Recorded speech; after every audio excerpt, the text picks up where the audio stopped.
To walk you through the other most important things when it comes to your taper and going into any event, whether that is a marathon, half marathon, Hyrox. I know there's a few people racing at Glasgow this weekend.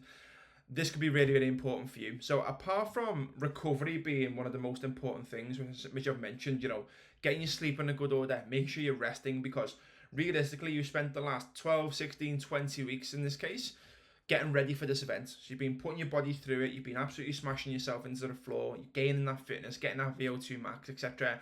And it's about bringing that stress down and getting your body ready to go on race day. That's the whole point of recovery. So sleep in a good position, as I said, supplementation in a good position, hydration in a good position, just managing external stresses is important as well. But apart from that, there's two other important variables that you really want to focus on. Number one is feel. So as I said to you earlier, is that my Achilles is had a little bit of an issue. Nothing major, it's just a little bit of a precaution. But instead of me putting myself into the floor for the sake of it, with the tempo session and extra time on feet, you have to go off feel. And I say this to my clients all the time, is that you know your body more than anyone else. So you can have the most perfect plan going into a taper week, but you want to go off feel. So if I was feeling really, really fatigued, I might not want to run. But if you're feeling really, really fresh, you might want to get a couple of runs in. If you've got a little bit of nervous energy, you might want to get a shakeout run. If that's going to mess with your head, then you might not want to do a shakeout run. So you want to go off feel more than anything, in my opinion. And number three is getting yourself ready, the readiness for the race. So again, just a little bit of an overview. An ideal taper timeline is as follows. So if it's a marathon, you realistically want to start tapering like 2 to 3 weeks out. And what we mean by tapering is basically just bringing down the running volume over time. So I think at my peak, I think I did a 65 or a 70k week, and that was at the highest peak with a long 34k. And then that was a few weeks ago. And then I think 2 or 3 weeks to this point, that mileage just came down over time. And again, it's not a massive change to volume, but it's coming down over time. And there's not a massive change to our intensity either, which I'll come to in a second. If you've got a half marathon, 5k, 10k, Hyrox, you're probably looking at around 7 days to begin your taper, because realistically, it's a shorter event in duration. But again, go off feel.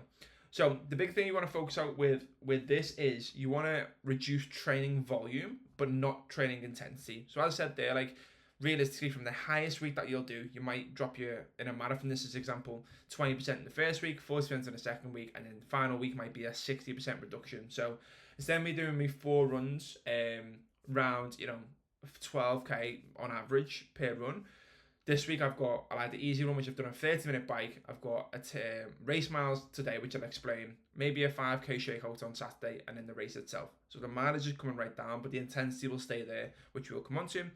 And then a couple of things that you want to focus on is like that. As I said, the likes of hydration and nutrition is obviously massive going into the race.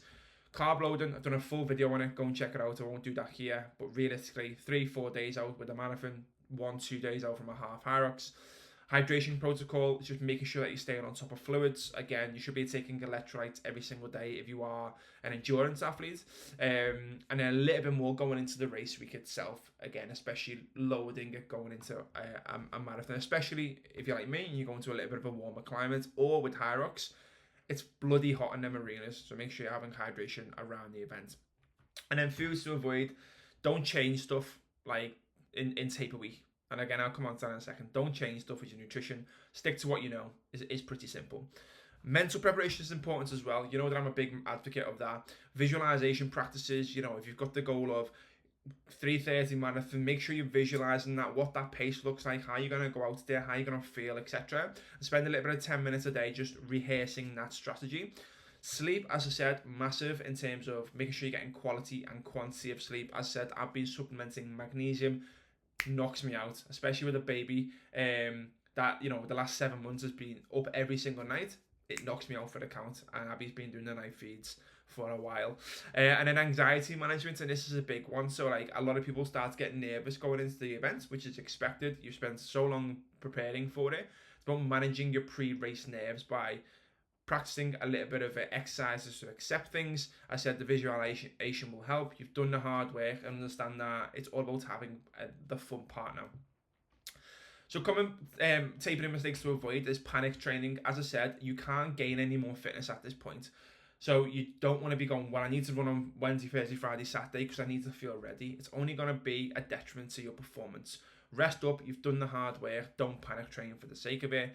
Don't change your routine, don't get new shoes. To make sure you've tested out your gear, make sure you've tested out your gels, don't train anything, and don't go into your week going, well, my mileage is down, I'm going to go in the gym and smash bench press. Don't do it, because you will feel fatigued from your central nervous system, regardless of what you do. Inactivity, don't just stop either. So as I said, it's about moving the body, and again, this is where you go off field to how that sort of amounts for you. It might be, for me, practice my race miles today, a little bit of an easy run.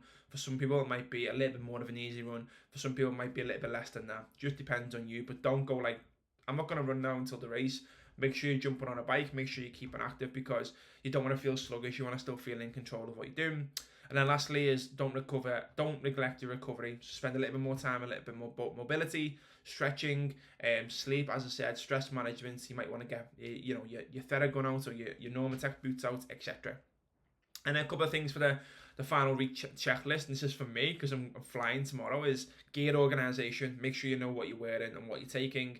Logistical planning, what's that going to be like for yourself? And then I said the final workout, probably on Saturday for me, it's going to be a 15-20 minute shakeout run, probably 3, 4, 5k with the team. Just move the legs, nothing major, have a little bit of a chat, and then just shake off any nerves going into the race. So a few big things to take away going into any sort of taper week. And it's important to really focus on getting ready for the race. As I said to you, and I'll always reiterate the point, is that the hard work has been done to this point. It's about being ready to go into the race as best as you can. Focus on recovery, focus on mobility, focus on mindset, and go after and get that race. Again, I'm going to leave the video here. If you find that video useful, drop it a like, drop it a comment, drop it a subscribe. YouTube is very, very smart. It's going to tell you to watch this video as a recommendation. Make sure you go and check it out. And then next